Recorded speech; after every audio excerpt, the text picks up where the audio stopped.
So in any case, so yeah, and that's the present day Jerusalem, which is enslaved. We, however, we new Christians, are the children of Sarah. Or he doesn't say Sarah. We are the children of the free woman. He doesn't want to say Sarah. He knows that isn't true. We are the children of the free woman, the children of the promise. Why?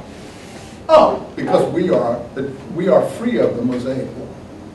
Now, you see, the way with freedom and slavery was being used then is that the zealot groups, the nationalist groups, were saying, we are enslaved to Rome, and we want freedom from Rome. On the Jewish revolutionary coins of that period, it says, Herut Israel, for the freedom of Israel.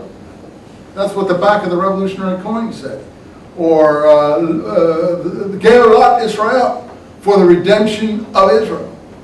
How many have seen Jewish revolutionary coins from that period? Well, they're in my books. You can see them. I got pictures of them in my books. And they're, you know, they have great leaves and they have these kind of slogans on them. It's also in the Dead Sea Scrolls. So, you know, freedom and slavery was freedom and slavery from Rome. No, not Paul.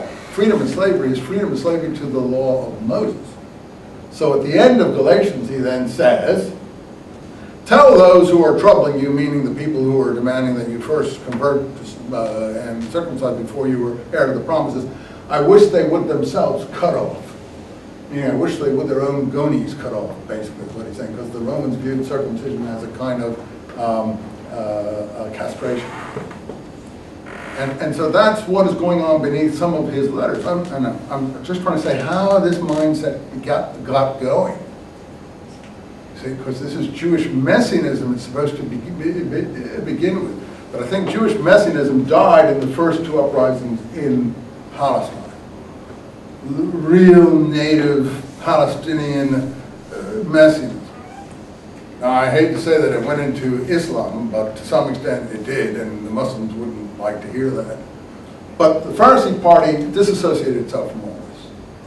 And it didn't want, you know, that's why when you go to a synagogue today, what do you see? You see the American flag next to the pulpit. Why? Because the Pharisees or the rabbinic descendants of the Pharisees say, we honor whatever country we are in. This is going to be the debate of emancipation.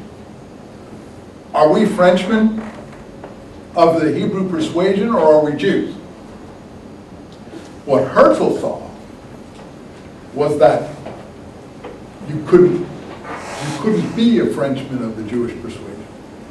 You couldn't be a German of the Mosaic persuasion if you wanted. You couldn't be a Russian of the Mosaic persuasion in the mindset he was facing at that time, as illustrated by the Dreyfus trial. I think America's a different story. We all see that here. We're a mixture of races and peoples here. Okay, America, Herzl didn't know America, okay? Fortunately for us, or fortunately for America, I hope we come to a good end. Though, from what I'm seeing in the political strife in the country at the moment, I think the country is being tremendously weakened, and I don't know what the end result is going to be. But I hope that the country will be as strong as it can and should be in the face of tremendous threats, because nobody wants this country to flourish anymore. Europeans don't want it to flourish.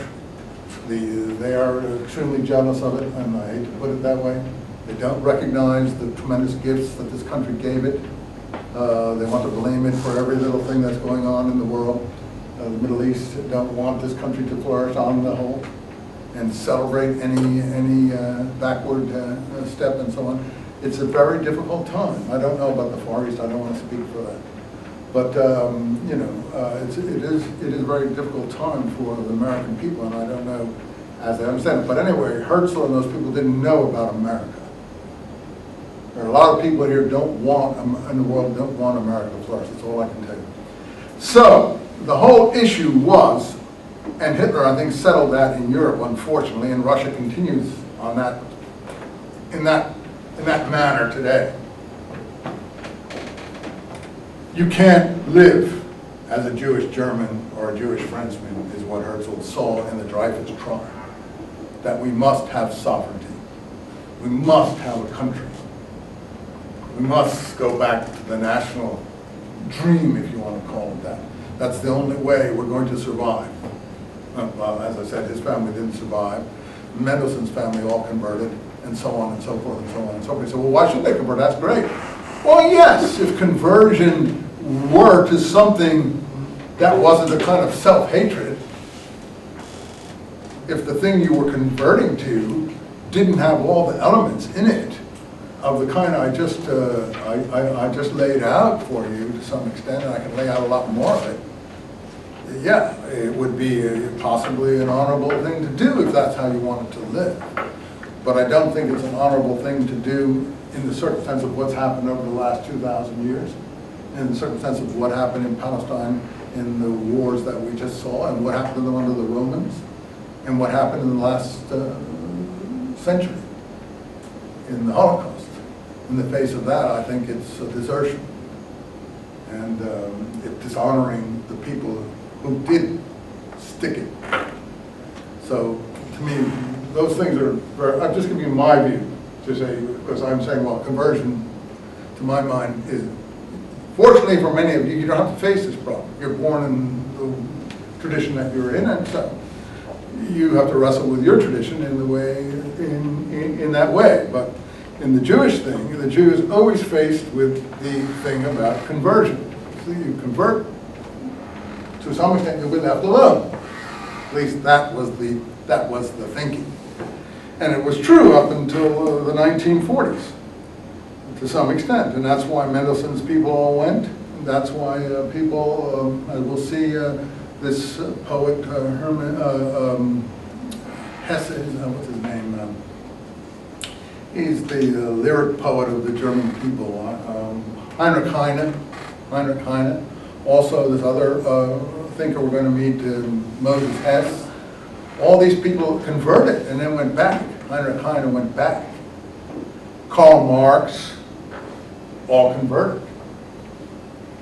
Karl Marx's father converted him. Benjamin Disraeli, his father converted him so he could go ahead in the English society. That was the way of the 19th century until the 20th century. And then the people saw what was being felt underneath the surface, the threat of these conversions. I don't think it would happen in Europe today, because there's so many other minority groups in Europe now, they don't have time just to hate one group. But Europe was not a multi-ethnic society at that time. The only really minority ethnic group were the Jews, maybe gypsies. Now, it's a whole new world in Europe, and things might be a lot different. Okay, so let's go back then. So we're talking about the Pharisee party. The Pharisees represented the establishment the Romans put in power. The popular parties were the nationalist groups, as they always are, the resistance groups. It's the way it is in the Middle East today.